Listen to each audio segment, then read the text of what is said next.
Sí, profe. ¿Qué tal anduvieron el jueves en el laboratorio? Cuéntenme un poquito. Buen día. ¿Qué tal? Buen día.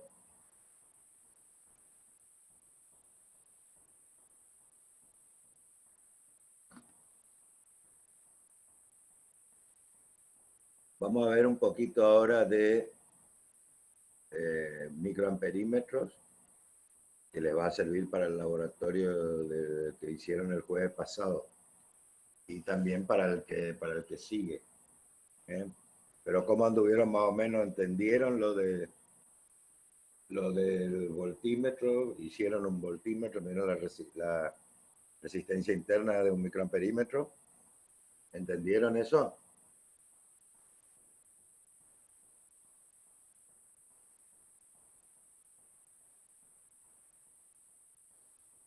En general se entendía bastante bien. Capaz que quedaban algunas cosas que no quedaban del todo claro, pero en general sí. ¿Qué cosas, por ejemplo, nos quedaron claros? Para tener una idea.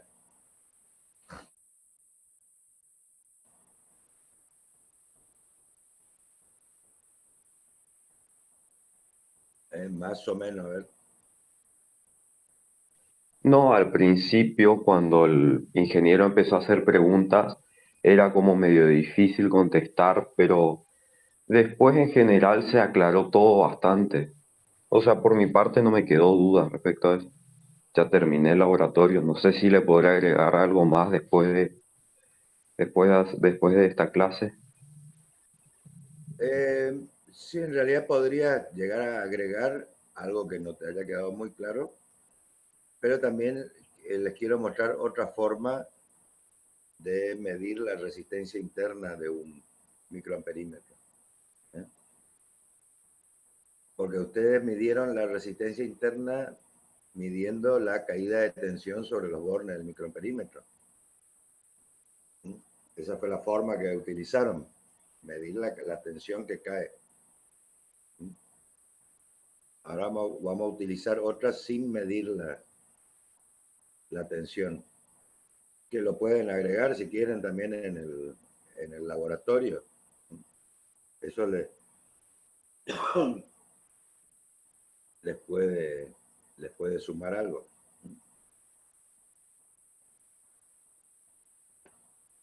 Entonces vamos a ver un poquito, esto vamos a ver esta primera parte vamos a ver en el Pacman.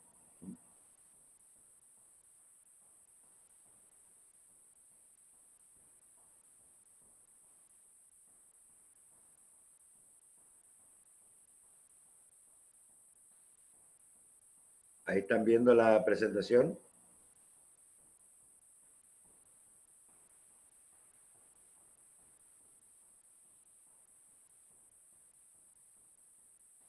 ¿Ven la presentación o no? Sí, sí, se está viendo. Bueno, esto es del Pacman, para que después vean.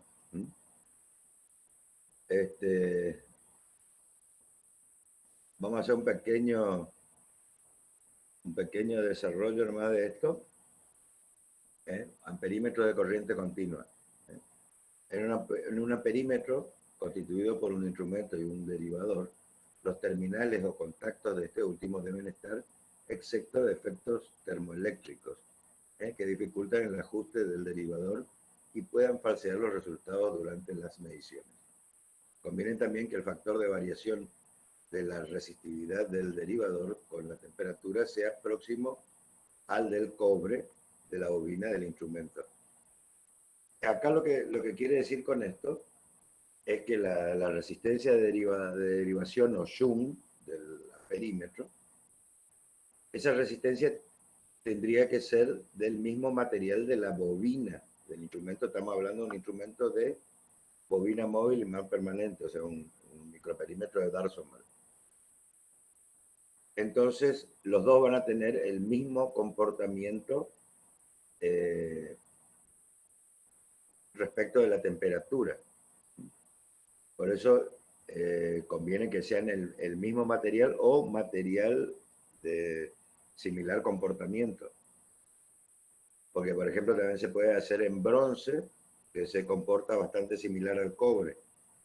en cuanto a la temperatura, la variación por temperatura. Porque por temperatura, lo que va a afectar la temperatura sobre esa resistencia es, uno, el cambio de resistencia de acuerdo a la temperatura. Algunas varían positiva o negativamente dependiendo del tipo de resistencia. Cuando se aumenta la temperatura, varía esa resistencia. O sea, tendría que tener, eso se llama deriva térmica. La deriva térmica debe ser muy baja en esas resistencias para que no se alteren con variación de temperatura. Generalmente, para el fabricante,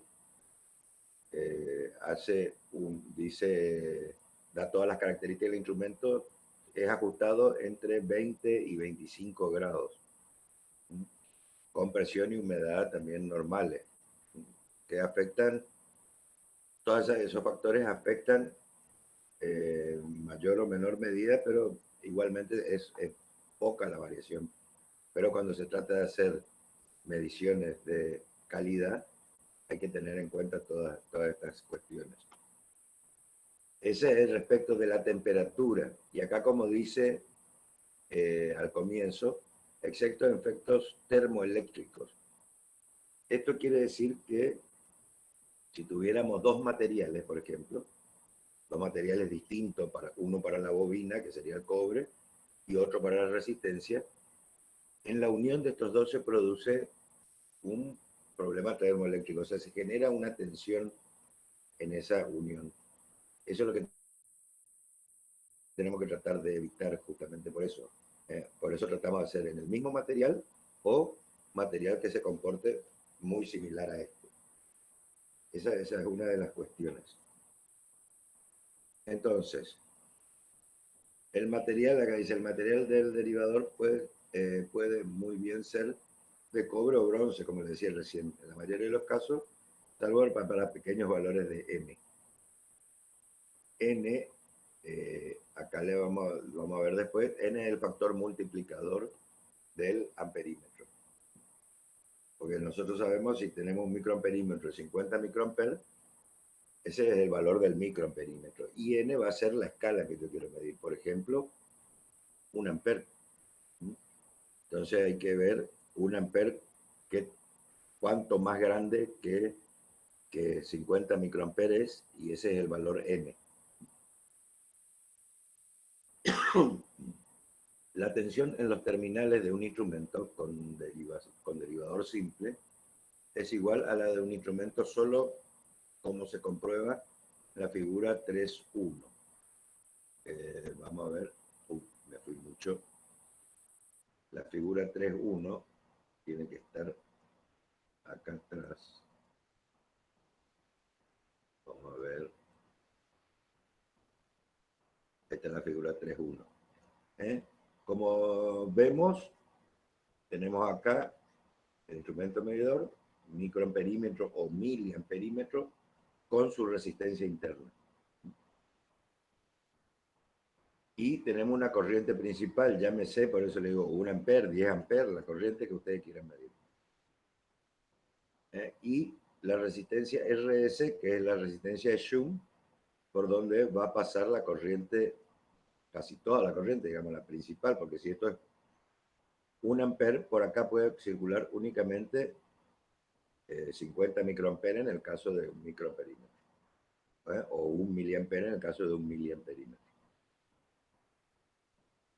Entonces esa es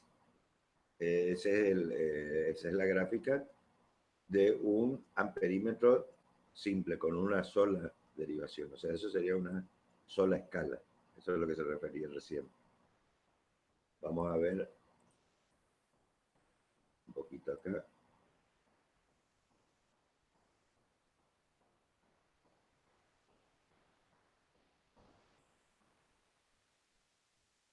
Entonces, como se comprueba en la figura 3.1.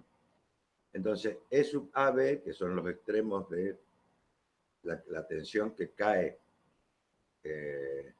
sobre los bornes del amperímetro, es igual a I y chica, que es la corriente del microperímetro, por la resistencia interna. Esa es la tensión que ustedes midieron en el laboratorio. La caída de tensión sobre eso. Entonces, con esa caída de tensión sacan la resistencia interna conociendo la corriente a fondo de escala. O sea, se hace llegar a fondo de escala para que saber que esa corriente es la corriente que estamos midiendo. Y también es igual a I por RAB. I grande es la corriente que yo quiero medir, llámese 1 ampere, 10 amperes, la corriente que yo quiero, por la resistencia. La resistencia que es la que tengo que calcular para el shunt. Donde RAB es la resultante en paralelo con RI de RS. En paralelo, generalmente, en valores pequeños de corriente puede llegar a afectar. Ahora, cuando ya nos vamos a valores de corriente ya bastante grandes, este RS prácticamente no se ve afectado por el paralelo con la resistencia interna. Como RS va a ser mucho menor que RI, lo pongo en paralelo y prácticamente va a ser el valor de RS. Entonces, para pequeños valores de resistencia, el derivador RS pueden llegar a ser pequeñas fracciones de milésima de ohm.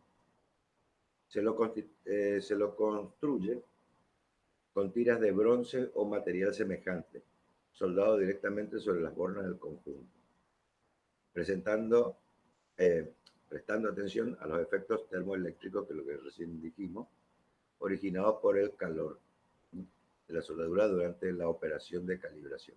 Bueno, en los casos de muy pequeños RS, o sea, resistencia Shunt pequeña, se usan también alambres gruesos de cobre. La ubicación del derivador respecto del instrumento debe ser estudiada cuando aquel se proyecta para corriente intensa, centenares de amperes, o sea, cuando son muchos, cuando es mucha la corriente que va a circular por ese instrumento, se ve muy bien la posición porque la gran corriente va a producir campos magnéticos que pueden afectar a la medición del instrumento. Y también por el tema de que no salte arco, digamos. O sea, pero el mayor problema sería el intenso campo magnético que puede generar la corriente sobre estos conductores. Me fui ahí. Bueno, los amperímetros de varios alcances. Supongo que es eso lo que vieron en laboratorio, lo que deben tener para calcular un amperímetro con varios alcances. Entonces, para evitar los peligros de la conmutación de Shunt o derivadores, puede, vamos a ver acá, el derivador universal, que protege completamente el instrumento durante dicha maniobra a costa de aumentar la caída de tensión producida por la intercalación del instrumento en el circuito medido en la figura 3,32. Acá se ve la figura 3 universal. Entonces yo esté en una posición o en otra, cuando haga el cambio, nunca voy a dejar de tener esta resistencia.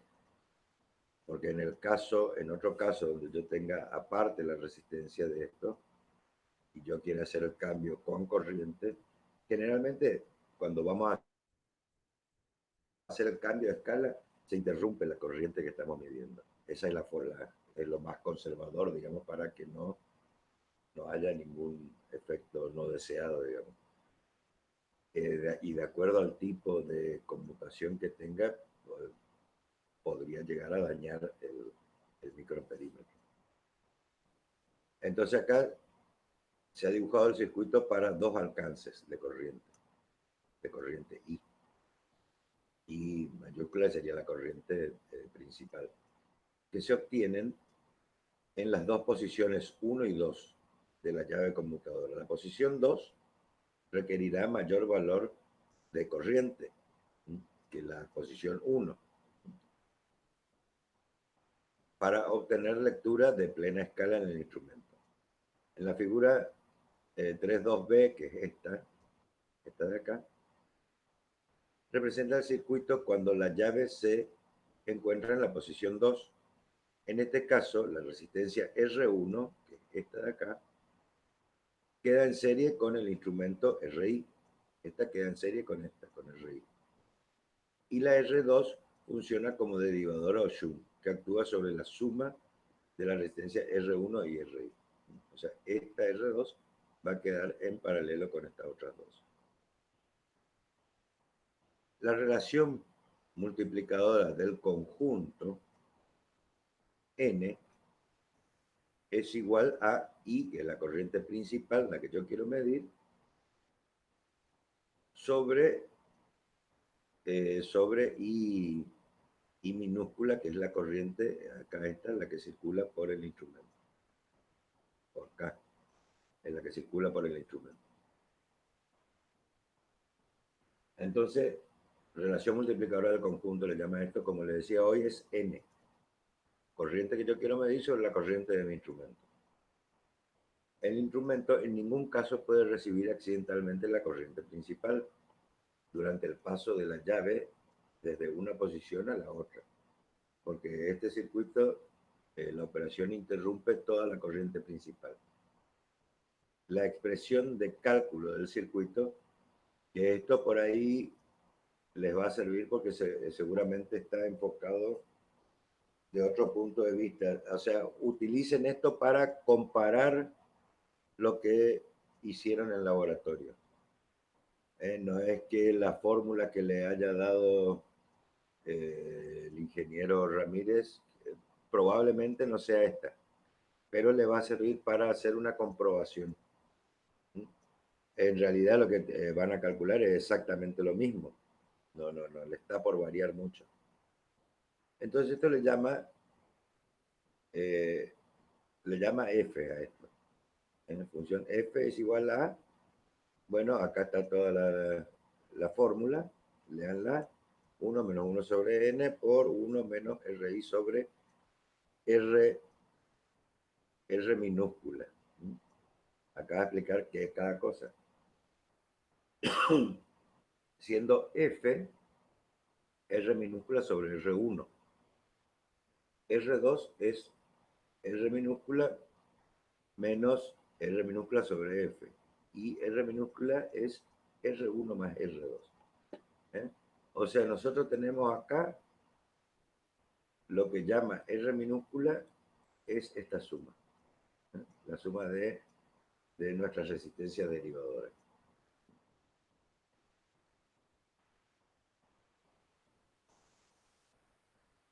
Se ha llamado F a la fracción de R constituida por R1 y R. R1, o sea, acá dice F es R sobre R1. Al total de resistencias derivadas sobre el miliamperímetro. Acá hay un llamado en esta fórmula que aclara, me pasé, ahí va. La corriente que circula por R chica menos R chica sobre F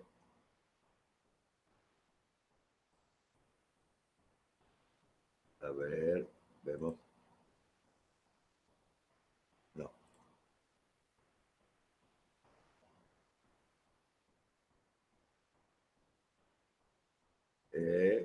Bueno, habíamos quedado acá. La corriente que circula por R chica menos R chica sobre F es I menos I mayúscula, digamos, I principal, menos la I del instrumento.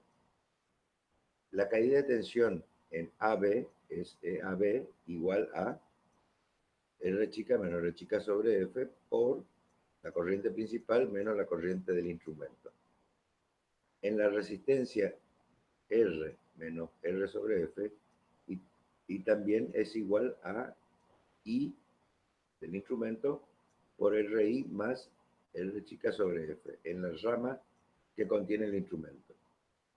Entonces después pasa esta igualdad. Operando y despejando F, se obtiene la expresión de arriba. O sea, operando esto, obtenemos.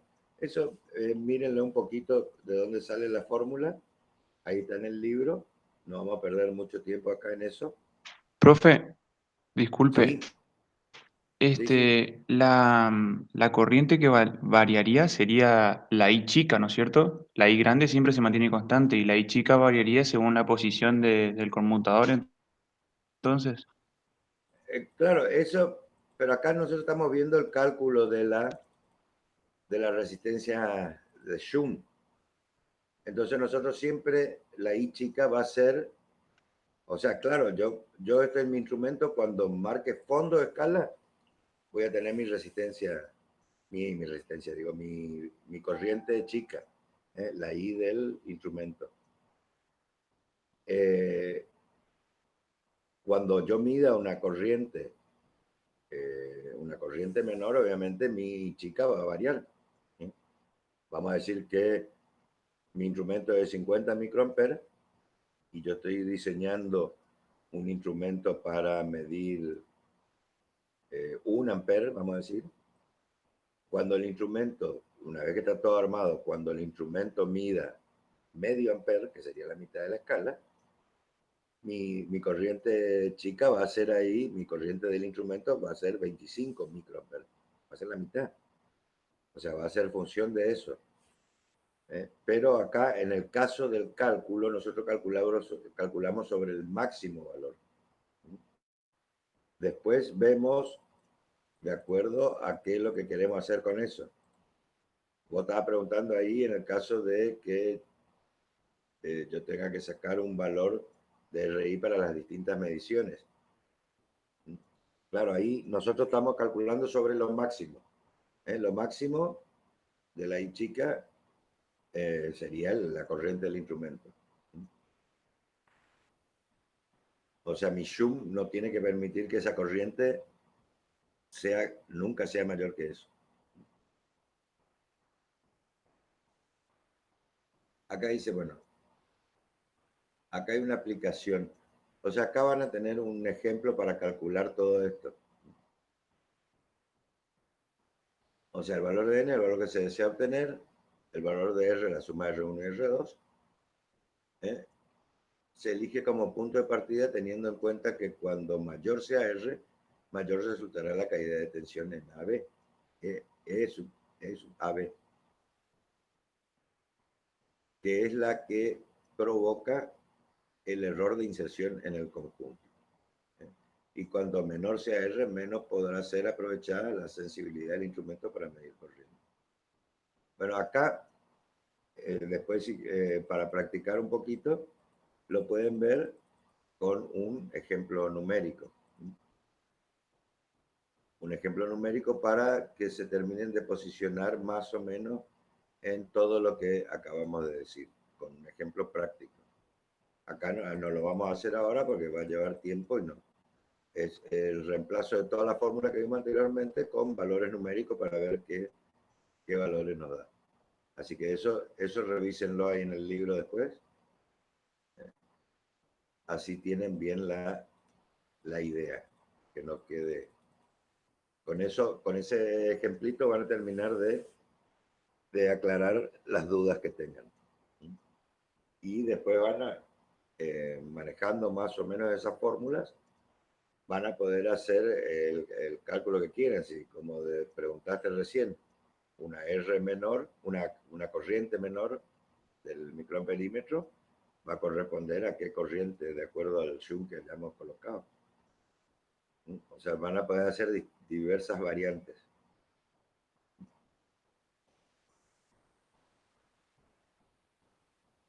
Bueno, acá, me está analizando la corriente que circula por el R2, que va a ser casi toda la corriente, porque lo que se deriva por el instrumento es pequeño. Acá tenemos uno de alcances múltiples. se calcula de una manera muy similar a la que acabamos de ver de 2 alcances. Si queremos tener más alcances, se vuelve a repetir la operación. Se toma el primer alcance y el resto se toma como una sola resistencia. Y se calcula la corriente para este alcance, o sea, la derivación. Vamos a decir que la escala es de 200 miliamperes, después me voy a 1 ampere, después me voy a 5 amperes y después me voy a 10 amperes. Se calcula, como en el caso anterior, calculando la R1, por ejemplo, la primera escala, con todo lo otro fijo. Después se calcula la R2, pero ya la R2 queda en serie con R1 y va a otro factor ahora. Cuando yo calculo la R2, voy a tener una R2 que no va a ser solo el valor de R2 para el caso que yo tengo que analizar, porque tengo que analizar siempre el caso de que son dos resistencias, ¿no? Como vimos en el caso anterior. Nada más que acá R1 era para una escala, yo R2 tengo otro valor y tengo que hacer que esta serie me sirva para obtener el valor de derivación que yo quiero. Eso ya habrán visto ahí en la guía de laboratorio, deben tener una fórmula de cómo calcular esto. Esto por ahí le está encarando de otro punto de vista, que también es válido. Por eso sería bueno que lo vean también un poco para que lo entiendan, ¿sí? Para que entiendan uno y de una forma o de otra. En el caso que les surja duda, después me consultan. Error de inserción de un amperímetro. Bueno, acá analiza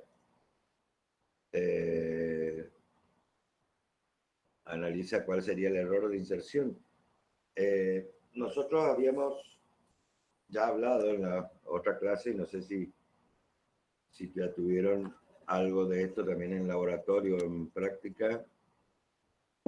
La inserción, obviamente, nosotros al medir un fenómeno, llámese tensión o corriente, nosotros estamos perturbando el circuito, el sistema. O sea, nosotros estamos, cuando introducimos el instrumento para medir, estamos modificando las condiciones. Entonces nosotros tenemos que tener siempre una idea de en qué grado estoy modificando esto. Para que pueda ser corregido, obviamente, para que se pueda apreciar ese error. Acá en el otro apunte, le voy a poner esto otro primero.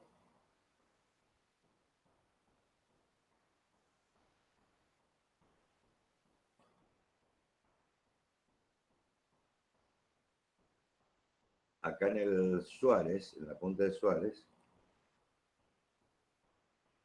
acá están viendo esto ahora, el Suárez, el otro, cambié el apunte.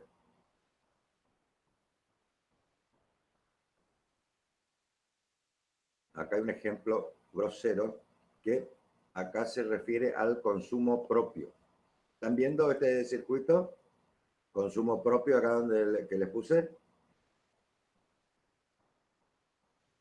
Sí, ingeniero. Bueno, acá cuando yo le estaba hablando de la inserción,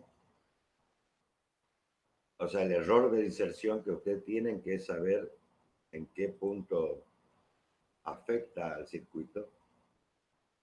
Acá hay una cosa ya bien grosera para que se note. Acá le pone como consumo propio, pero nosotros no vamos a analizar acá el tema del consumo, sino el tema del error que me va a introducir en la medición.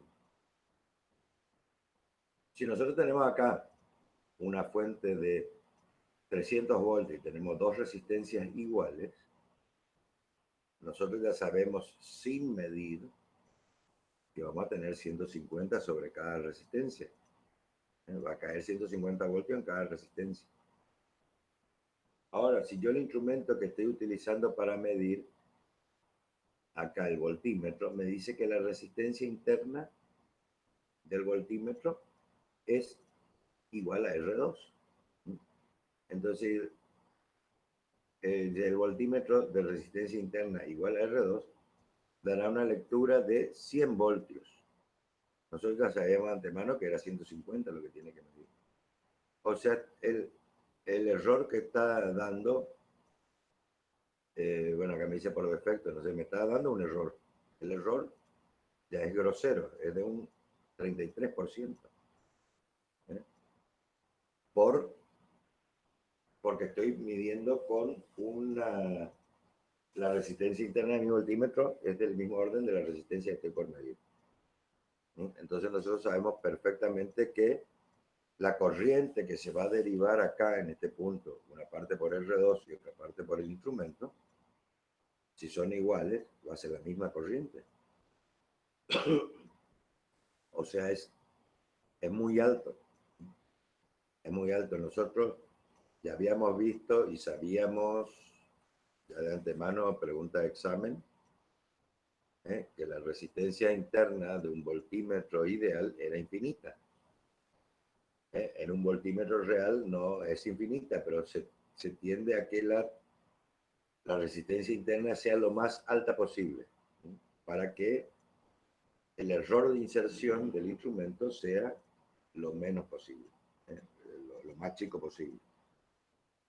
Cuanto más alta es la resistencia, como al medir nosotros estamos poniendo en paralelo, cuanto más alta sea la resistencia, menos va a afectar la inserción de ese instrumento. Nosotros, cuando medimos en un circuito, obviamente lo estamos perturbando, pero nosotros lo que necesitamos saber es qué tensión, en el caso de que sea tensión, qué tensión yo tengo en ese punto, para hacer cálculo, para corregir o para encontrar falla o para lo que sea. Entonces, tengo que saber cuánto va a perturbar la colocación de mi instrumento. A menos que en este circuito yo tenga un voltímetro todo el tiempo. Entonces, en ese caso no importaría el error de inserción porque yo de acá no voy a sacar este voltímetro. Tengo un voltímetro fijo. Vamos a decir que me tiene que medir continuamente este parámetro.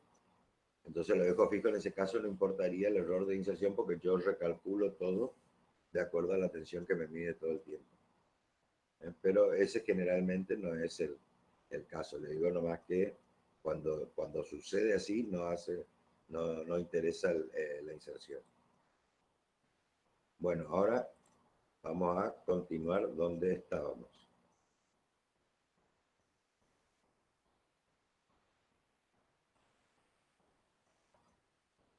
En el Pac-Man. ¿Se entiende hasta acá todo lo que fuimos diciendo? ¿O hay alguna duda antes de avanzar?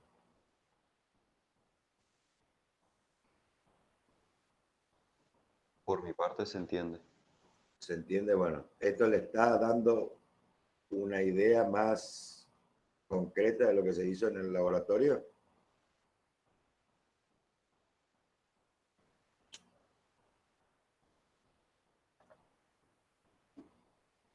¿Sí o no?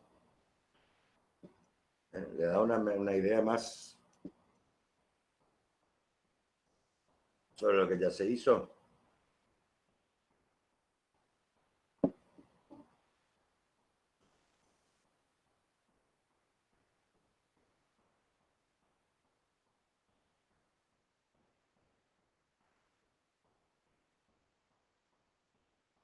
Bueno, acá me analiza lo mismo, pero con un amperímetro. ¿Cómo afecta?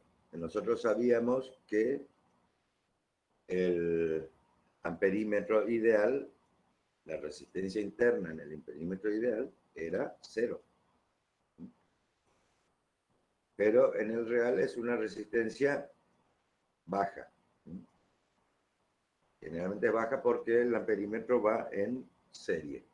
Entonces tiene que interferir lo menos posible. O sea, esas dos preguntas de examen. Resistencia interna del voltímetro ideal infinita. resistencia interna del amperímetro ideal, 0. Y en las reales, buscamos lo más alta en el voltímetro y lo más bajo posible en el amperímetro.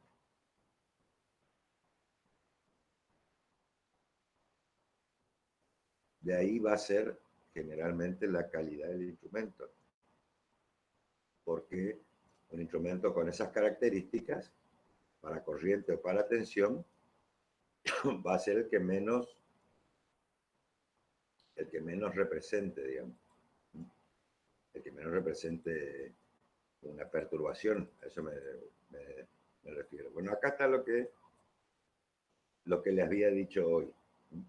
Medición de resistencia interna de amperímetros y miliamperímetros.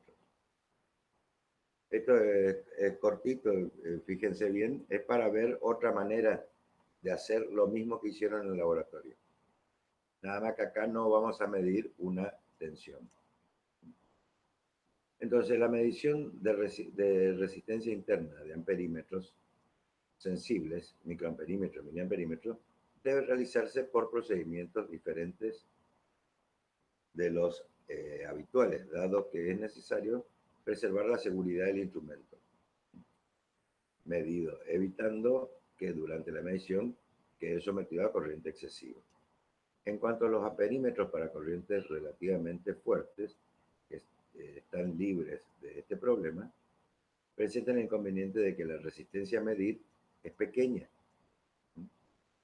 y el error de medición puede ser considerable si se usan métodos inapropiados. Por otra parte, la exactitud necesaria en la medición de la resistencia interna no suele ser elevada y las determinaciones con error de 2% a 5% son aceptables.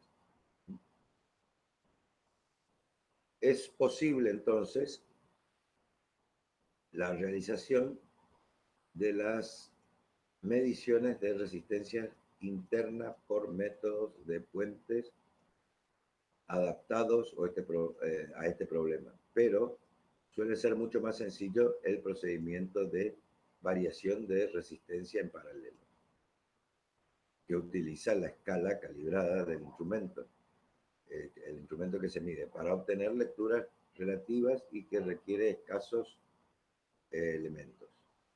En este método, el instrumento a medir es A, como se ve acá en el gráfico, y RA, su resistencia a determinar, o sea, la resistencia interna es RA. RS, que está acá, es una resistencia mucho mayor que RA, por ejemplo, 50 veces. 50 veces superior a RA. Y de la capacidad de disipación adecuada para soportar la corriente a plena escala.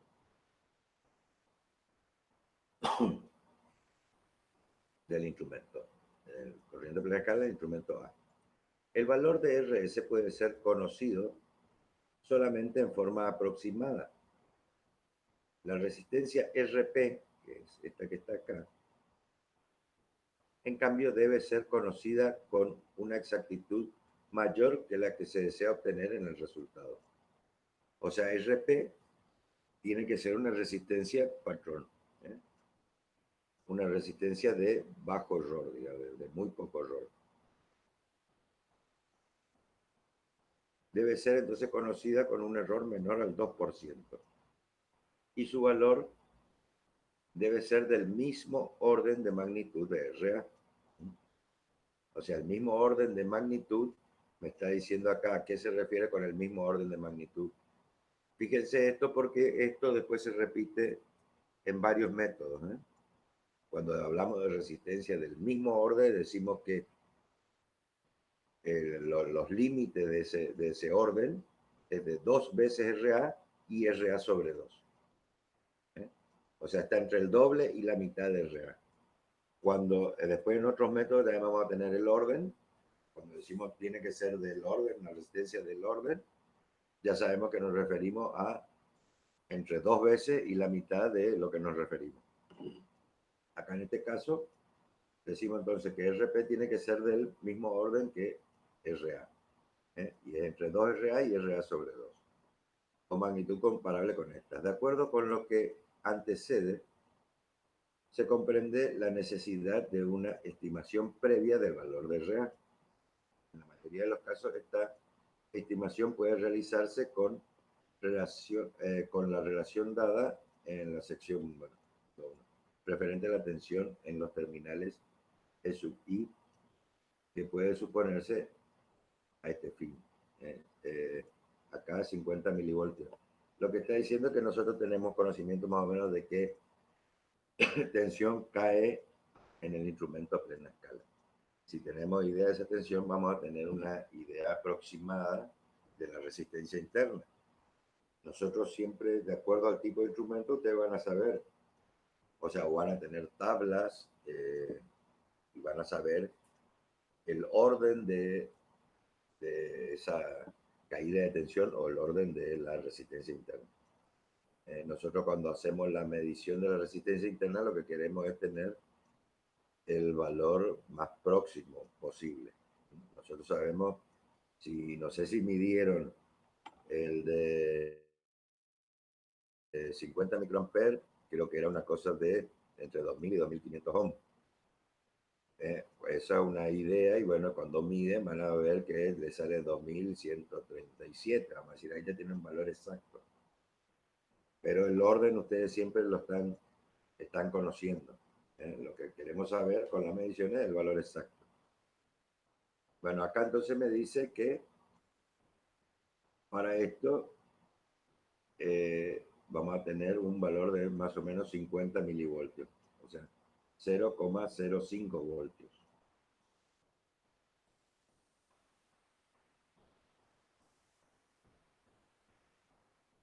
Entonces acá me saca el valor de RA aproximadamente 50 milivoltios sobre la corriente a fondo de escala.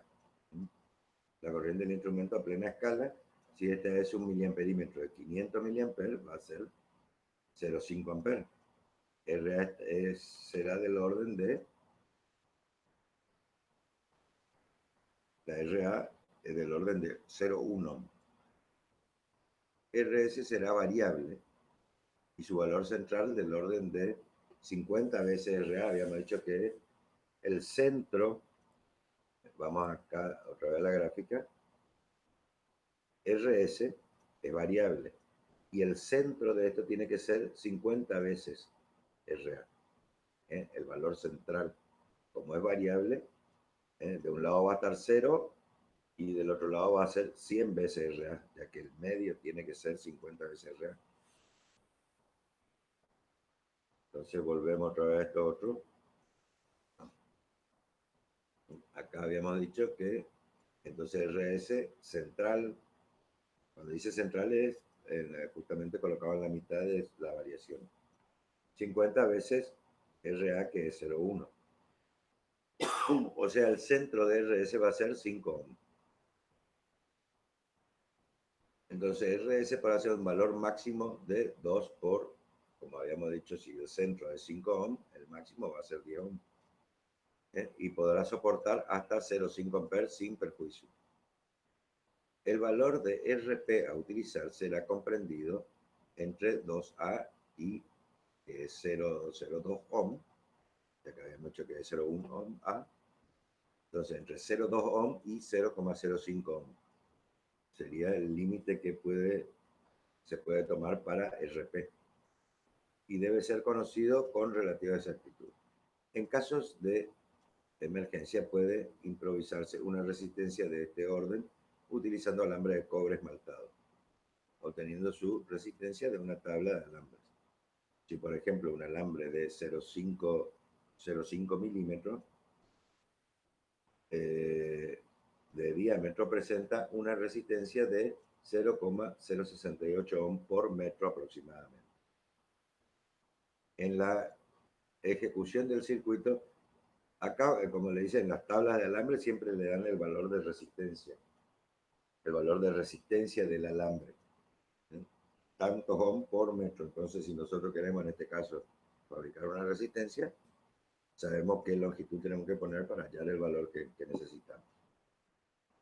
En la ejecución del circuito RP debe estar conectada firmemente en forma directa a los terminales del instrumento para evitar la intercalación involuntaria de resistencia de contacto, comprobable con la RP que actúa en el circuito. Claro, acá se refiere a que tiene que ser muy firme porque estamos hablando de resistencias pequeñas. Entonces, una resistencia de contacto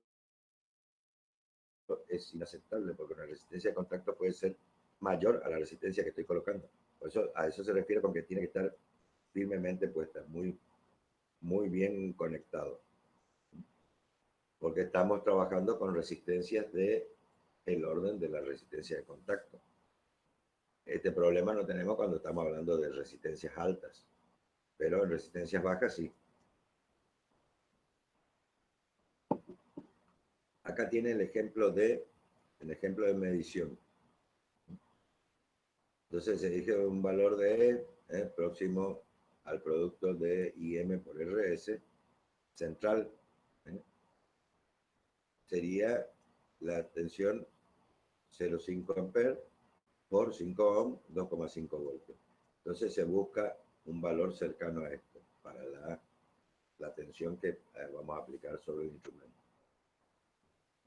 Que debe ser una fuente eléctrica continua capaz de entregar al circuito la corriente IM, que es 0,5 amperes.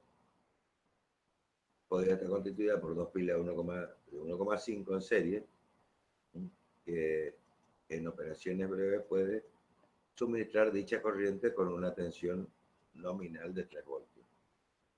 Esta diferencia en exceso respecto del cálculo se corregirá por medio de RS, sin inconveniente para eso. Por eso, dado el valor de RS central para poder corregir para arriba o para abajo, para ajustar a esta tensión.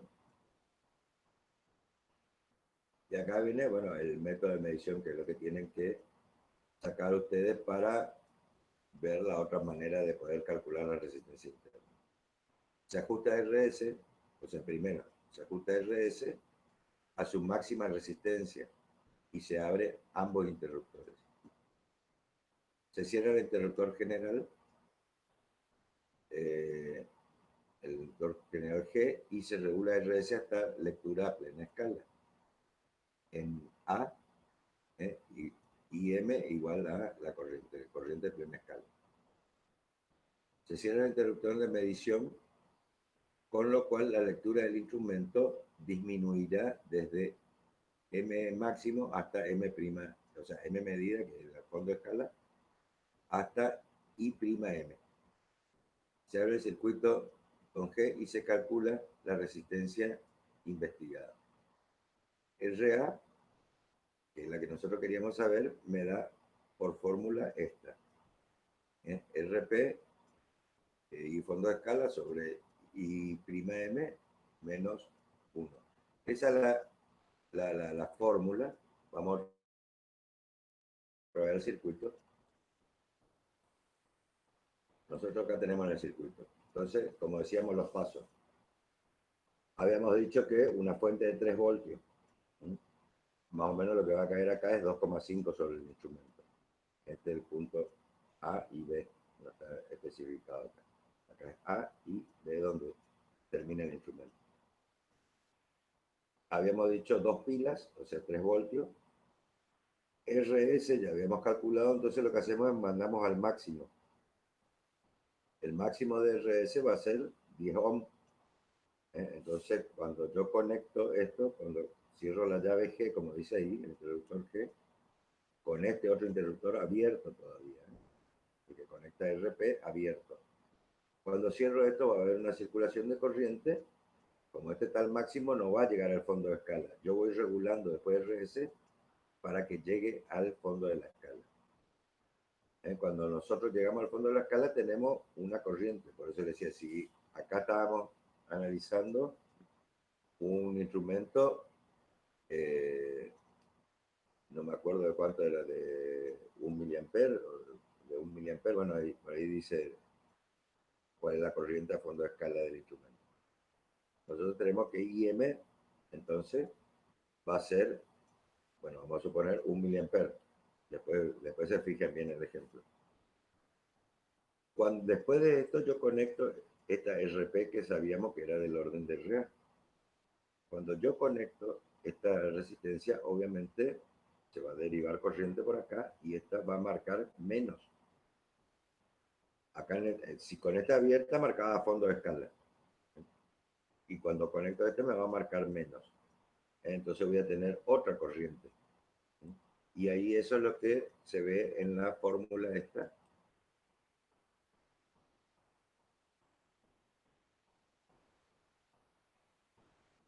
En esta fórmula, donde RA va a ser igual a RP, que nosotros dijimos RP tiene que ser de un valor muy conocido de menor al 2%. Y M, corriente a fondo de escala, y prima M es la corriente que va a estar cuando conecto RP menos 1. Entonces, de esa manera yo estoy sacando la resistencia interna del microamperímetro o miliamperímetro sin medir la tensión, midiendo dos corrientes. Para que el error de medición, dice acá abajo, se mantenga dentro de los límites razonables, I'M deberá ser bastante menor que IM, pero no demasiado. O sea, entre 0,3 y 0,7 de IM. O sea, dentro de este margen tiene que moverse I'M para que el valor sea aceptable. O sea, teniendo todas esas consideraciones, pueden medir la resistencia interna sin medir la caída de tensión. Eso es como un agregado a lo que vieron en teoría. Acá hay ejemplos numéricos que lo pueden ver para terminar de entender si no les queda muy claro. Todo esto en el Pacman, ¿no?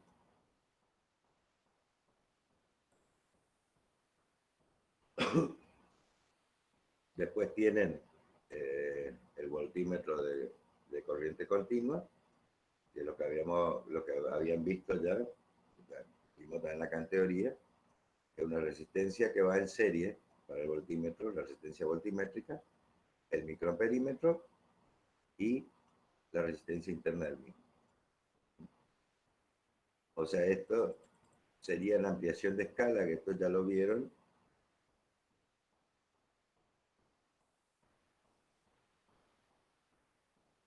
Así que no vamos a profundizar en eso. Y bueno, después tenía, como en el amperímetro recién, distinta para varias escalas. Y tenían ya también un método, ya le habrá dado en el laboratorio, un método para el cálculo de esas resistencias. Pero se analiza de la misma forma, nada más que acá son resistencias en series.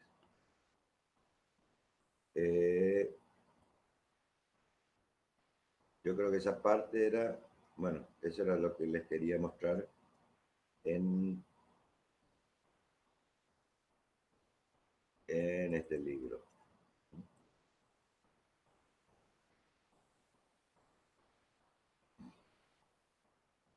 ¿Alguna duda sobre medición de resistencia interna y ampliación de escala en amperímetro y voltímetro? Acá en voltímetros con rectificador, eso se vuelve a ver, o sea, se utiliza también el de bobina móvil y mar permanente, o sea, el de Darsonval, pero con un rectificador, porque ese instrumento mide únicamente continua. Ese instrumento mide únicamente continua, entonces para poder medir una escala de alterna, tenemos que poner rectificador. No vamos a ahondar mucho en eso, se calcula todo. Nosotros tenemos el valor de continua, que corresponde a un valor eficaz. Eso se puede hacer los cálculos. Cuando nosotros decimos el valor de continua de tal valor eficaz de alterna, generalmente se calcula como 2U de pico, o sea, 2 por la tensión de pico sobre pi, 2U de pico sobre pi. Es el valor de continua de una alterna.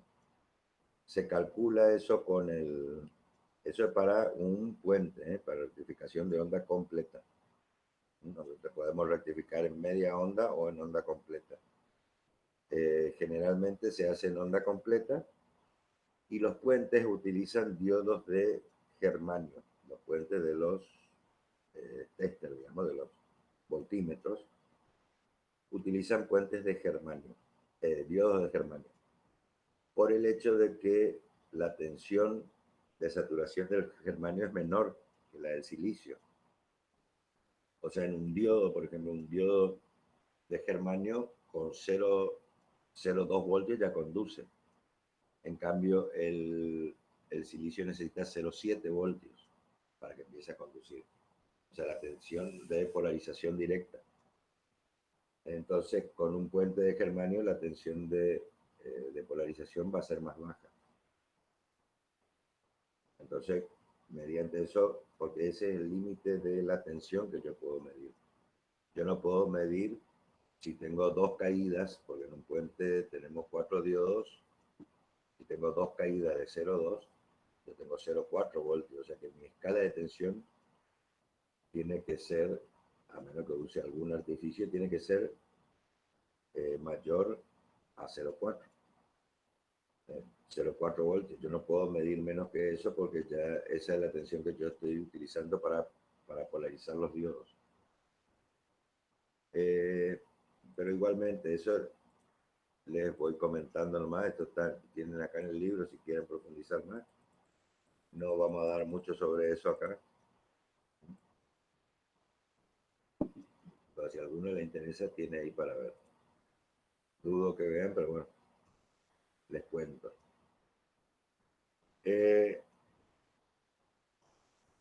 Vamos a cambiar de tema.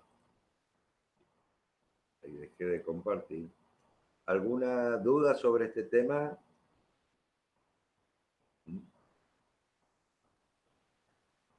¿A alguien le quedó algo que quiera consultar de esto?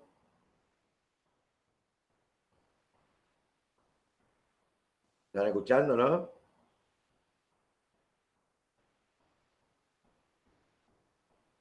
¿Se me escucha? Sí, se escucha. Bueno, entonces no hay dudas respecto a esto. Eso es para terminar lo que se dio en el laboratorio. Simplemente una manera más de poder medir la resistencia interna sin medir la tensión. O sea, utilizando el mismo instrumento, se miden dos caídas, lo único que se necesita es una resistencia, la que es la RP, de un valor conocido y de menor a 2 voltios, a 2% de error. Y con eso ya tienen para medir la resistencia interna. Bueno, ahora vamos a, con eso, bueno, todavía no terminamos. La próxima semana van a tener en laboratorio, la próxima semana no, el pasado mañana, el jueves, contraste de instrumentos. Entonces vamos a ver acá. A ver, no.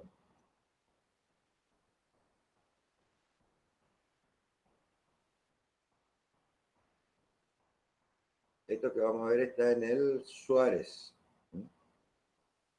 Medidas Suárez, que también ya tienen ustedes, o sea, para que después vayan viendo. Y está dentro de la teoría de errores. O sea, acá analiza visto desde el punto de vista de error. Pero vamos a ir exactamente a lo que queremos.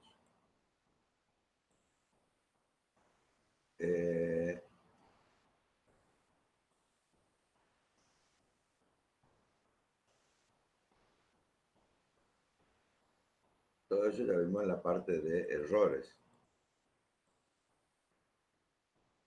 El sistema antiderror.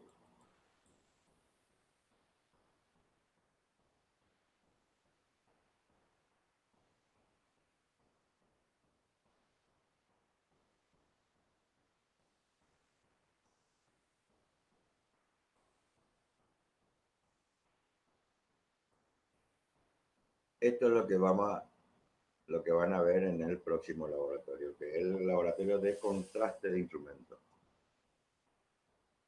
¿Estos ya estuvieron leyendo algo sobre contraste?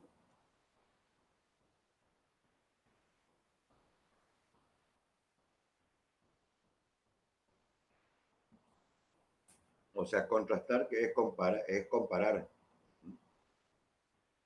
O sea, comparar con un instrumento de mejor calidad. Acá, para eso primero vamos a definir la clase, que si bien en la parte de errores ya se vio algo, vamos a volver sobre esto porque sobre esto tienen que trabajar ahora. Entonces, clase de un instrumento. Se define como límite de error al mayor error absoluto que comete un instrumento en algún punto. Límite de error. Como al error absoluto máximo que comete un instrumento en alguna parte de la escala. Y que puede ser tanto positivo como negativo. Este error absoluto máximo se debe a la suma de pequeños errores sistemáticos que actúan simultáneamente. Imperfección de la escala, del índice, falta de constancia de algún parámetro interviniente en la cupla, etc. Entonces, tenemos un error máximo que es igual al límite de error. Entonces, se define la clase de un instrumento al límite de error referido al alcance por 100. Entonces, la clase es el error máximo, como habíamos dicho, sobre el alcance. El alcance es cuánto mide el instrumento. Vamos a decir, un ejemplo sencillo. Un instrumento, el error máximo, el alcance, vamos a decir que es 100 voltios sobre, sobre el alcance que es 100 por 100. O sea, 100 y 100 se van y me queda el error máximo. El error máximo vamos a decir que es 1 voltio. Entonces digo que la clase es 1. La clase 1, y si el alcance era 100, nosotros damos que 1 voltio en 100 va a ser el 1%. Entonces, cuando la clase es 1, el error que comete el instrumento es del 1%. Si la clase es 0,5, el error es 0,5%. Está relacionado con el porcentaje de error que comete el instrumento. Por la forma en que se... Profe, Sí, disculpe, y sí, el error máximo sería el error absoluto, ¿no es cierto? claro, absoluto. O sea, por eso, como Ujú. dice ahí, puede ser positivo o negativo. El error absoluto máximo que comete. O sea, nosotros ahora vamos a ver en contraste, la clase del instrumento es el error máximo que comete, como decíamos recién, estamos en una escala de 100 voltios. A lo largo de toda la escala, el instrumento en alguna parte de la escala comete un error máximo de 1 voltio. En alguna parte, no importa dónde. Comete un error de 1 voltio, que es el máximo error que comete a lo largo de toda la escala. Esa es la clase, es el error máximo que comete el instrumento, referido a fondo de escala. Cuando dice referido a fondo de escala, es que yo tengo que analizar la escala completa, a ver en qué parte me comete más error. Pero no analizo esa parte, sino que refiero eso al fondo de escala. Entonces, con eso determino la clase. Quiere decir, me garantiza que a lo largo de esa escala el instrumento no va a cometer un error mayor a un tanto por ciento. O sea, cuando yo le digo el instrumento, como le decía en este ejemplo, a lo largo de toda la escala, que era de 100 voltios, me cometió un error de 1 voltio, el error máximo, entonces la clase es 1. Entonces, como yo referí esto a fondo de escala, el error de 1 voltio se puede cometer en cualquier parte de la escala. Lo que pasa es que cuando yo estoy cerca de los 100 voltios, el 1 voltio de error va a representar el 1%. Ahora, si yo estoy midiendo 10 voltios, ese 1 voltio de error me va a representar un 10% de lo que estoy midiendo. Por eso cuando hablamos de instrumentos analógicos, cuando vamos a utilizar una escala, tratamos de que la medición sea de 3/4 de escala para arriba, para que ese error de clase influya lo menos posible. ¿Se entiende lo que digo? Sí, profe, gracias. Entonces, tratamos de que utilizar de 3/4 para arriba. Pues si yo en una escala de 100 voltios quiero medir 10, ya estoy metiendo mucho error. Si quiero medir 10 voltios, estoy metiendo, en este caso que sea de clase 1, ya cometo un error de 10%. Es mucho. Entonces trato de que siempre sea cerca del fondo de escala. ¿eh?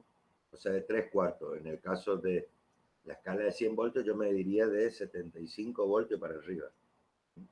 70 voltios para arriba. Más o menos, para que me afecte lo menos posible. Cuanto más cerca del alcance, de la escala, del fondo de escala esté, más exacta va a ser mi medición.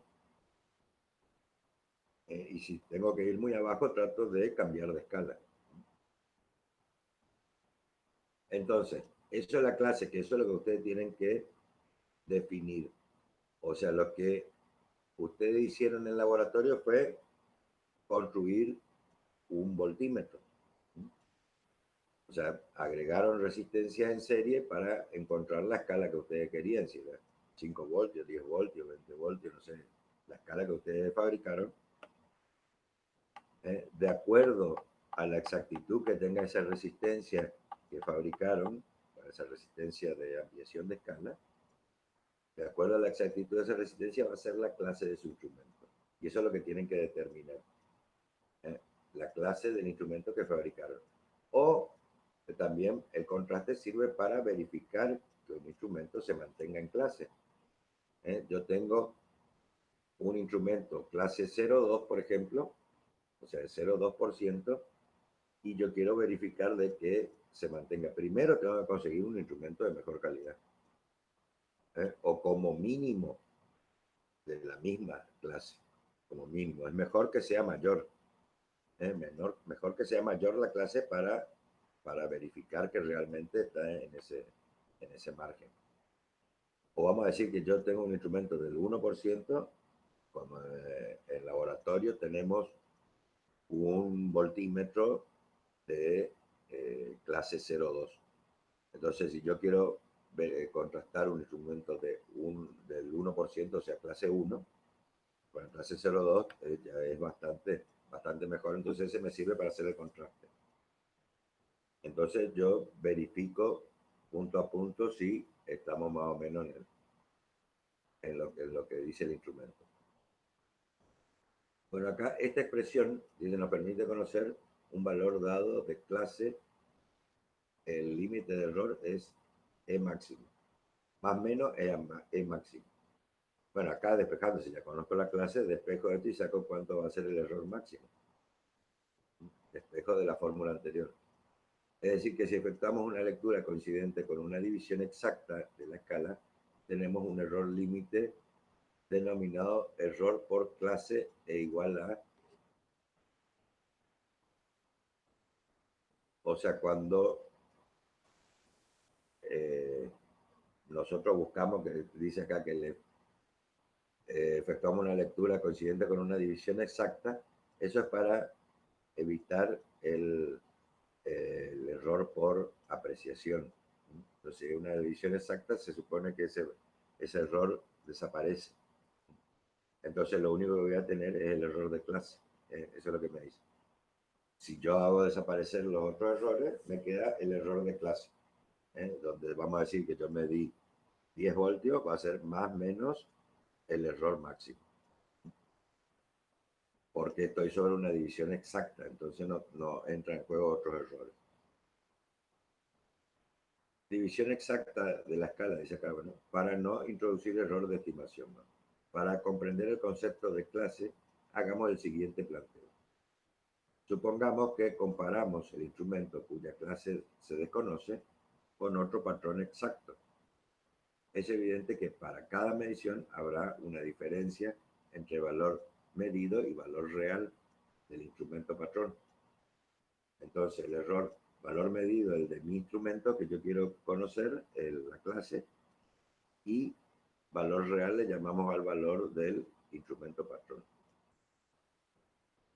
En algún punto de la escala aparecerá un E máximo, como decíamos hoy. Va a aparecer un error máximo, definido como límite de error y el que se toma en cuenta para el cálculo de la clase. O sea, nosotros lo que vemos a lo largo de toda la escala es...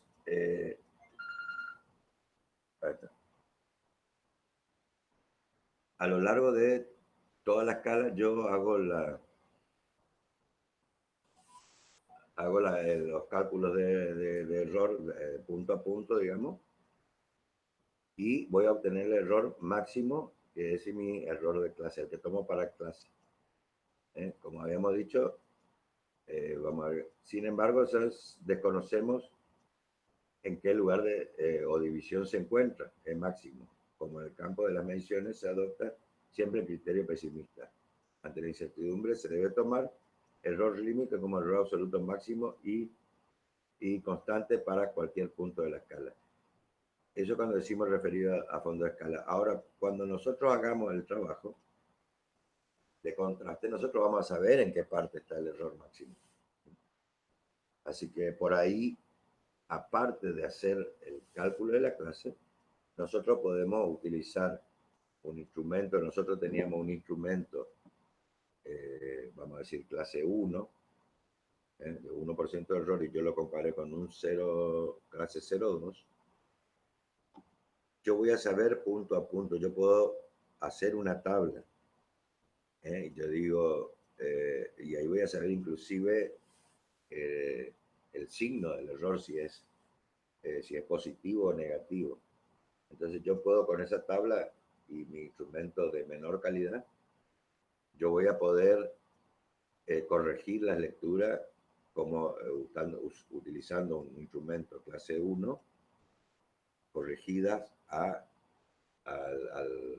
instrumento clase 2.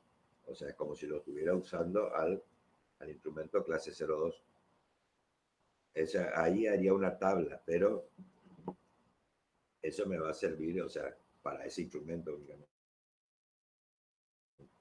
Pero esa es una de las ideas, que eso no vamos a hacer, porque lo que nosotros tenemos que hacer es determinar la clase. Para determinar la clase ya habíamos dicho que se busca el error máximo y se refiere a fondo de escala.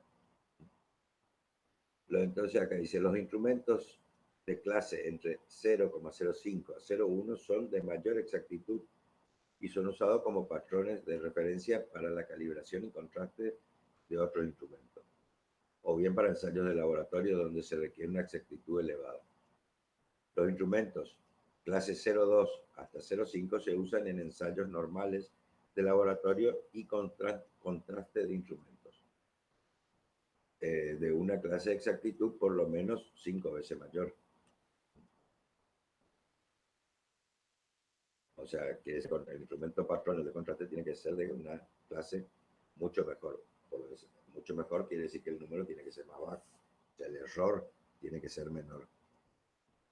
Los instrumentos de clase mayor a 1 son construidos exclusivamente para instalar en tableros o paneles, casi siempre de escala vertical, o bien para instrumentos portátiles donde no se requieren mediciones de buena exactitud.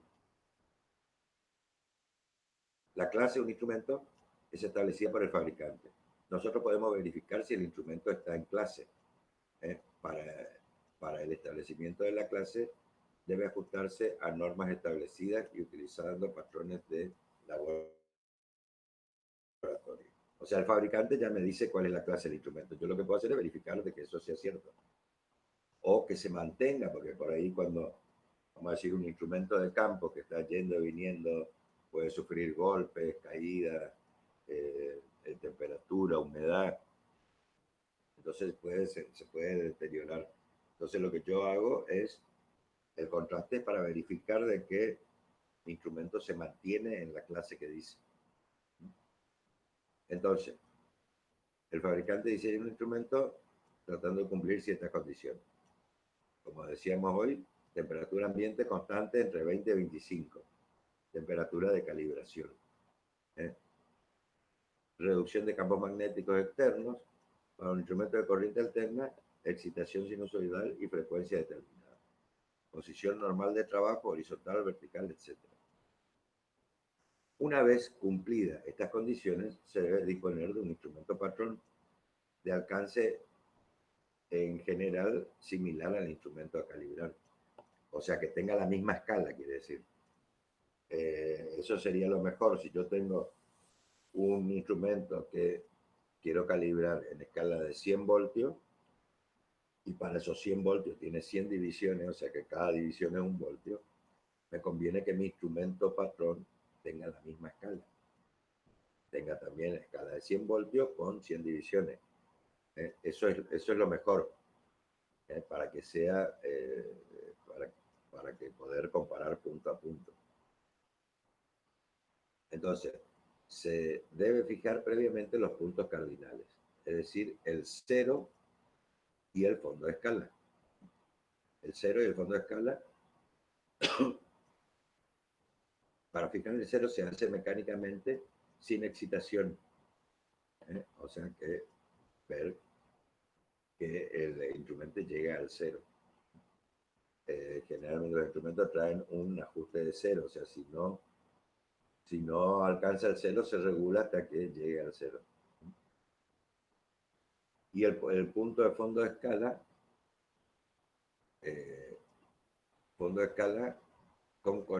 con excitación.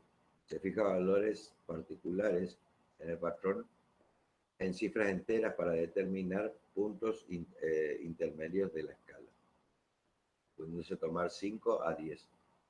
Consecuentemente, mediante el conocimiento de la ley de distribución de la misma, se han de trazar las divisiones restantes hasta completar totalmente la escala, que en general oscila de 100 a 150 divisiones. Esto último sería para los instrumentos prototipos. Para los instrumentos de tipo serie, por razones económicas, ya se cuenta con la escala impresa. Luego, lo que se suele hacer es un contraste, que es una verificación de la clase. Para ello se toman divisiones exactas y se determinan las diferencias con el patrón. Nosotros, cuando dice que tomamos divisiones exactas, es para eliminar el error de apreciación, por lo menos en uno de los instrumentos. Yo generalmente, en el que quiero contrastar, busco divisiones exactas. Por ejemplo, 1 voltio, 2 voltios, 3 voltios exacto. Y supuestamente en el patrón, que voy a tener mejor lectura, voy viendo los valores que se toman. Y en base a eso construyo esta que le llama acá quebrada de corrección. Vamos a decir, para 10, vamos a decir que esto es en voltios. Para 10 voltios yo tengo 0,4 de error acá. Menos 0,4. Para 20 voltios tengo 6. Para 30 tengo 8. O sea, voy teniendo estos distintos valores. Este es el valor de mi instrumento patrón. Y este es el que yo voy a contrastar. ¿Bien? Voy teniendo distintos valores a lo largo de toda la escala. Acá vemos que, vamos a decir que este 0,8, poquito más acá, es mi error máximo. Entonces, este error máximo, ese va a ser el error máximo que cometa el instrumento. Entonces, ese es el margen de error, o sea, la clase. Sacamos la clase, entonces como el error máximo sobre el alcance por 100. Ahí calculamos la clase del instrumento. En el caso del instrumento que ustedes fabricaron, para sacar qué clase es, y en el caso que estén contrastando para verificar que los instrumentos se mantienen dentro de su clase, o sea, para comparar si hubo corrección o no, o se mantiene en la clase que dice. Entonces quiere decir que, de acuerdo a la medición, yo voy a tener este valor, este error máximo en cualquier parte de la escala. Eso es lo que me está diciendo. Acá a ver qué nos dice acá respecto a esto. Los errores absolutos obtenidos por diferencias con el patrón cambiado de signo son los denominados valores de corrección. Y eso es lo que yo le decía hoy. Si yo hago una tabla para este instrumento, yo digo acá cuando mide 10, tengo que sumarle 0,4, porque si no ha cambiado. O sea, este es menos 0,4, le sumo 0,4 y me va a dar el valor acá. Bien, para este yo voy a tener, esta corrección va a ser acá. Va a ser 0,6, o sea, menos 0,6. Acá me está dando por exceso. Acá me marca por defecto y acá por exceso. Entonces yo punto a punto puedo corregir. Entonces yo hago una medición de 50 voltios, vamos a decir, y me miro que tengo un exceso de 0,3. Entonces yo, al valor que me di acá, menos 0,3 es el valor que corresponde a ese punto. Si me hago una tabla de corrección para ese instrumento. Y si no, lo que hago es buscar mi error máximo y referirlo a fondo de escala. Funciona el valor medio que se denomina quebrada de corrección. Esta es típica la forma dentada de la curva entre los valores de corrección.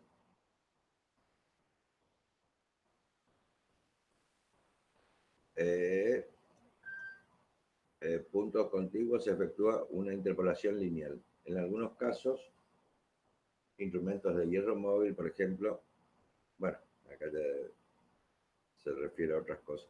Lo que nosotros vemos, o sea, eso es lo que tienen que hacer en el próximo laboratorio, contraste.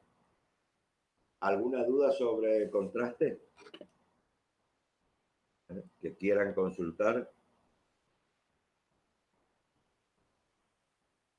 pueden hacerlo ahora.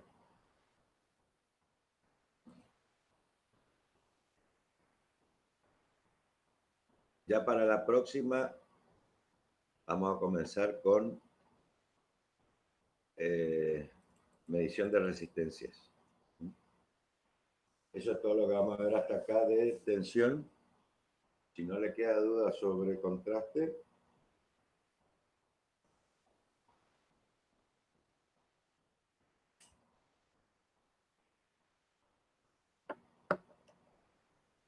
bueno, ninguna duda. Le voy a dar un pantallazo, hermano, entonces sobre esto, para que vayan entrando en tema.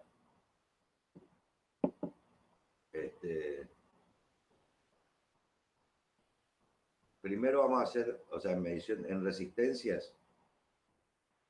Y esto no está en el libro, así que les conviene tomar un apunte sobre esto. Clasificación de resistencias. O sea, primero, código de colores, saben. Eso no vamos a hablar de código de colores. Supone que ya vieron otra materia o no. ¿Sí o no? ¿Me escuchan?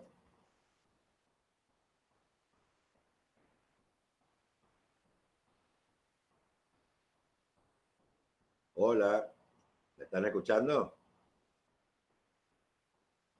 Sí, profe, se le escucha. Y bueno, y contesten, pues entonces. Código de colores, ¿saben?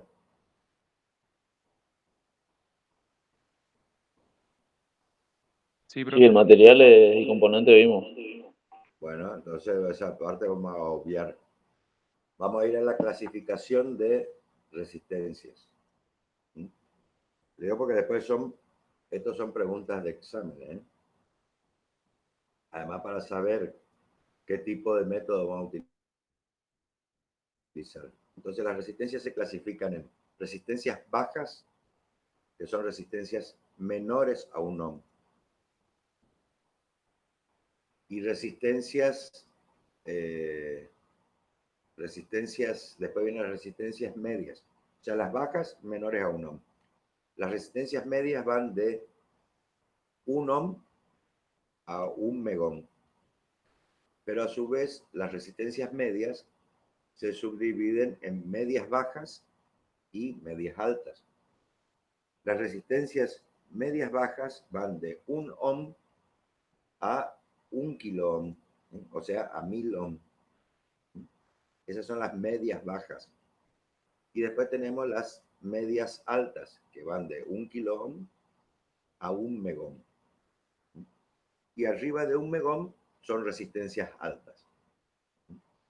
O sea, esa es la clasificación de resistencias. En base al tipo de resistencia que vamos a medir, al valor de la resistencia, es el método que vamos a utilizar. Entonces, cuando yo le digo medición de resistencias medias, ¿qué instrumento van a utilizar? Ustedes me tienen que decir qué instrumento o qué sistema de medición, qué método. Ahí me tienen que decir de acuerdo a esa resistencia, porque no siempre se hace, no se puede medir lo mismo, o sea, con un mismo método cualquier resistencia. Pues cuando medimos resistencia, ya vamos a ver en la clase que viene, cuando medimos resistencias bajas, nosotros necesitamos inyectar mucha corriente, porque nosotros prácticamente lo que hacemos es medir una caída de tensión en una resistencia. Entonces, si una resistencia es baja y le pongo poca corriente, no voy a tener una caída apreciable. Entonces, al ser baja la resistencia, lo que yo necesito es mucha corriente para que sea apreciable eso. Y pasa al revés cuando las resistencias son altas. Va bajando, o sea, puedo bajar la corriente, pero con corrientes muy bajas para resistencias altas, con corrientes bajas, puedo llegar a tener tensiones muy altas. Por eso es que se utiliza distintos métodos para, de acuerdo al tipo de resistencia que voy a medir. Acá nosotros tenemos, inclusive hay distintos métodos de medición. Nosotros tenemos una clasificación previa de algunos métodos. Nosotros tenemos métodos indirectos. Es cuando medimos un valor y después por cálculo se saca el valor que yo necesito. Vamos a decir, si yo quiero medir potencia, por ejemplo, y conozco la resistencia, yo mido la corriente. Y nosotros sabemos que I cuadrado por R es la potencia. Entonces yo mido la corriente, pero lo que estoy queriendo saber es la potencia. Entonces eso es una medición indirecta. O en el caso que vamos a ver ahora, yo quiero medir resistencia, pero usando voltímetro y amperímetro. Entonces también es una medición indirecta. Yo mido tensión y corriente para saber resistencia. Una medición directa de resistencia sería el ómetro. Utilizar un ómetro. Yo pongo el ómetro y mido directamente la resistencia, el valor de la resistencia en la escala. Y después tenemos mediciones, o sea, métodos de cero. Que los métodos de cero son los puentes. Método de cero, ¿por qué? Porque yo busco el equilibrio. En un puente busco el equilibrio. Cuando el equilibrio se produce cuando no hay circulación de corriente entre dos ramas. Cuando no hay circulación de corriente, entonces por eso se llama método de cero. Mediante un galvanómetro, que lo que hace el galvanómetro es medir el equilibrio, o sea, si bien es un microamperímetro, lo que hace es medir la ausencia de corriente.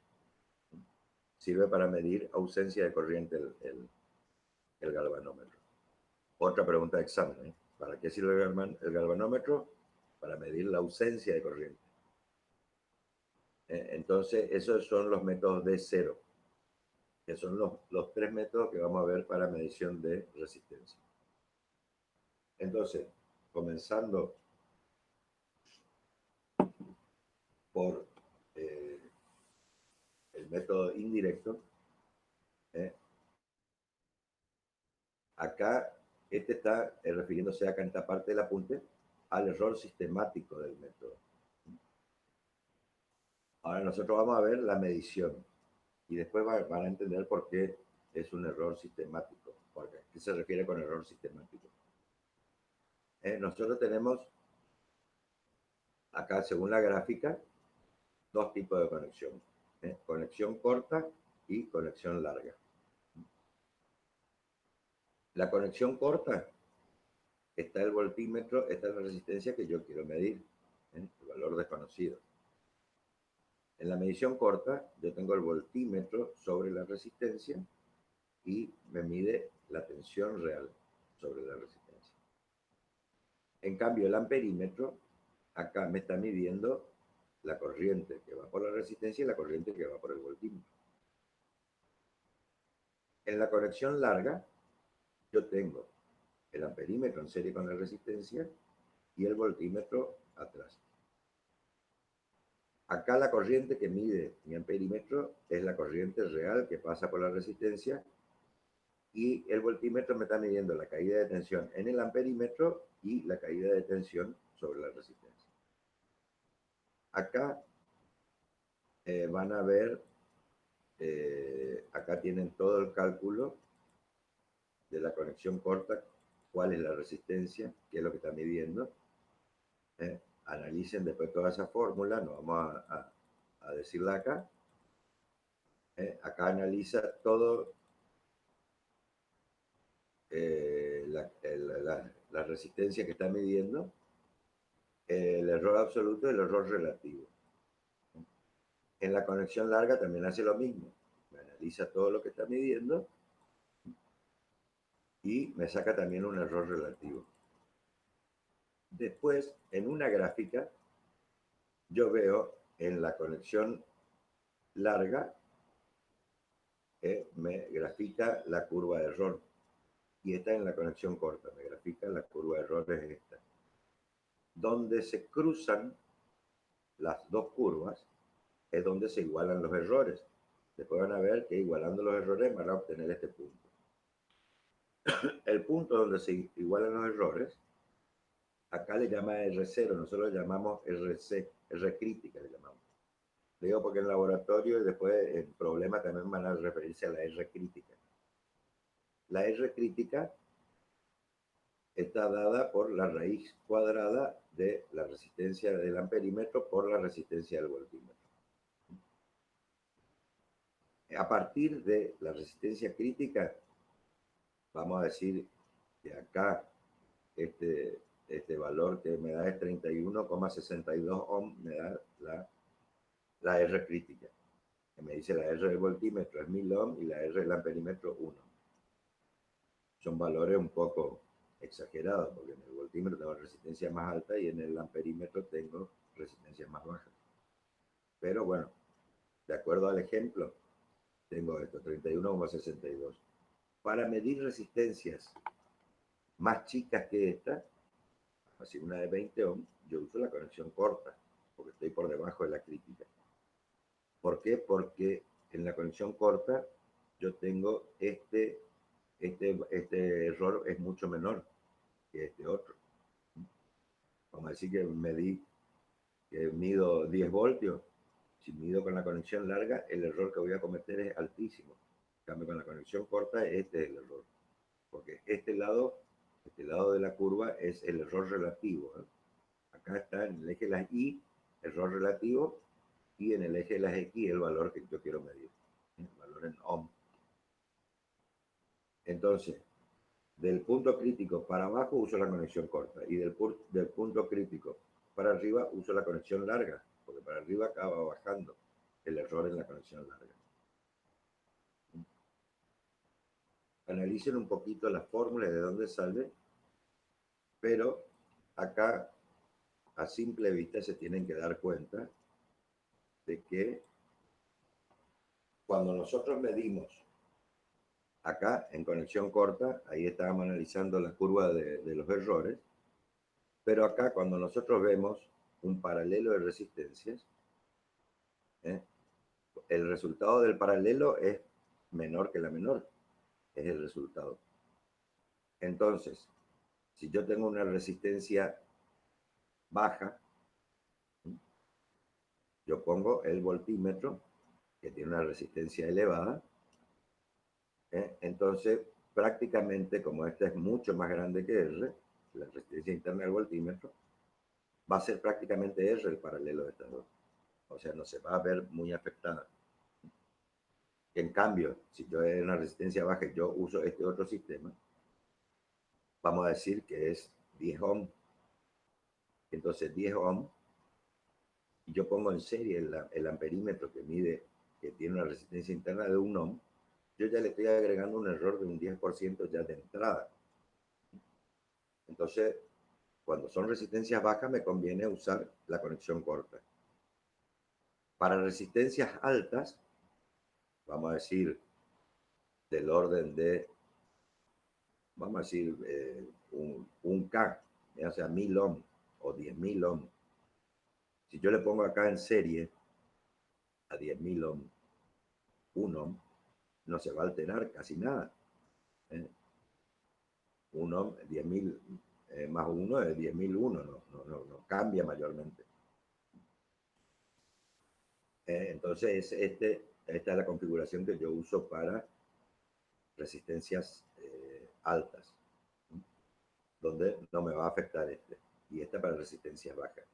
Acá cuando habla del error sistemático, el error sistemático es cuando yo equivoco el método de medición. Entonces, si yo voy a medir una resistencia alta de esta forma, estoy cometiendo más error que si utilizo este otro método. ¿Se entiende? Eso es en medición indirecta, o sea, medición de resistencia con voltímetro amperímetro. Las resistencias que medimos de esta manera son las resistencias medias. Van todo el rango de resistencias medias. O sea, de 1 ohm a 1 megohm. Ese es el rango de mediciones que podemos, el rango de resistencia que podemos medir con este método. Bueno, la clase que viene vamos a arrancar con ómetro. Vamos a arrancar con ómetro, que es medición directa. Y como te después vamos a ver los métodos de cero, los puentes. Con esto terminamos la clase de hoy. ¿Alguna pregunta al respecto? Para mí quedó bastante claro, ingeniero, pero le quería consultar sobre el galvanómetro. O sea, ¿qué se refiere con ausencia de corriente concretamente? Ausencia de corriente, que no hay corriente. Ahí va a entender mejor cuando veamos puentes, la clase que viene. El galvanómetro se pone en el centro de un puente, y cuando hay equilibrio en el puente, en el centro del puente no hay circulación de corriente. Entonces, lo que hace el galvanómetro, vamos a ver acá, acá yo tengo una foto de lo que es el galvanómetro. Acá ya les muestro.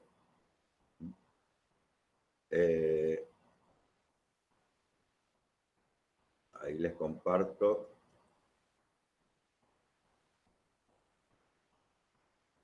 ¿Están viendo esto? ¿Se ve ahí? Sí, se ve. Bueno, Se este ve. es un puente de Winston, que lo vamos a ver la clase que viene. Este es el galvanómetro.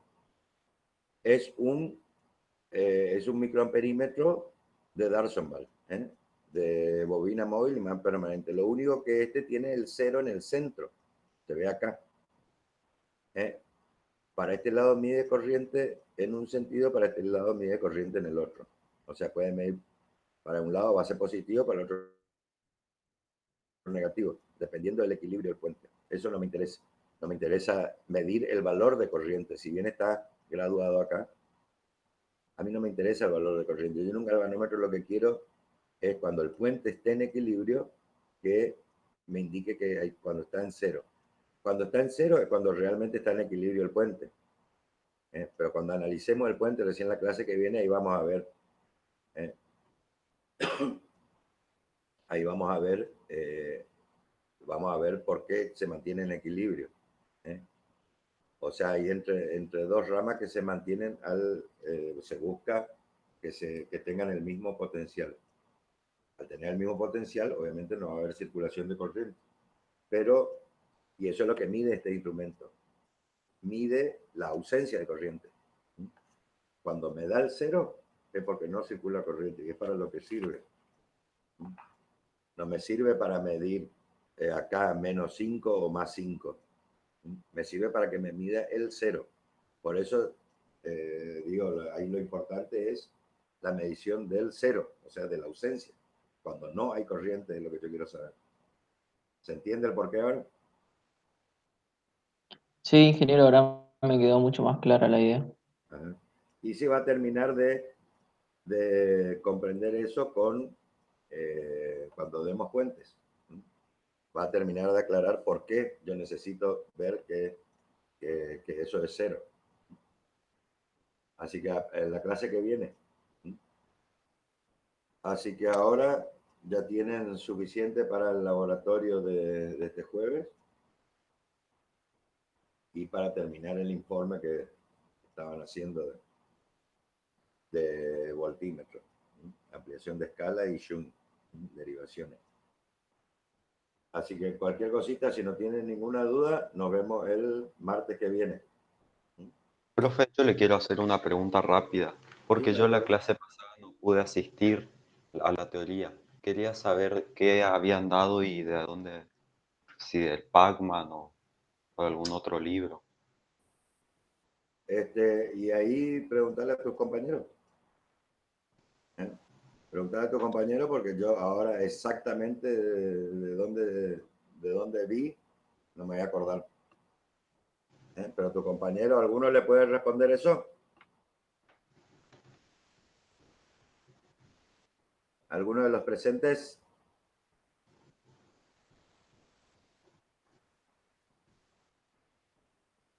La clase pasada volvimos a ver el tema de voltímetro digital. Terminamos de fijar la idea y miramos del apunte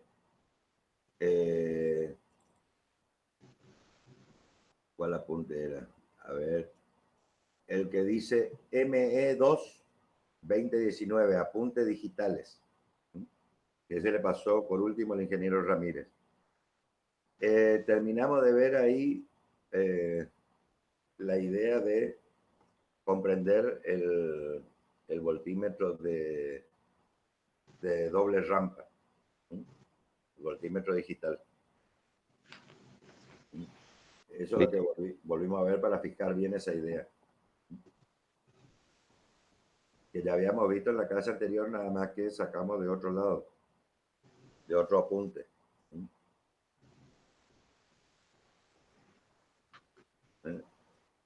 ¿Estamos? Sí, ingeniero, gracias. Sí, revisale eso nomás. ¿Alguna otra cosa sobre esto?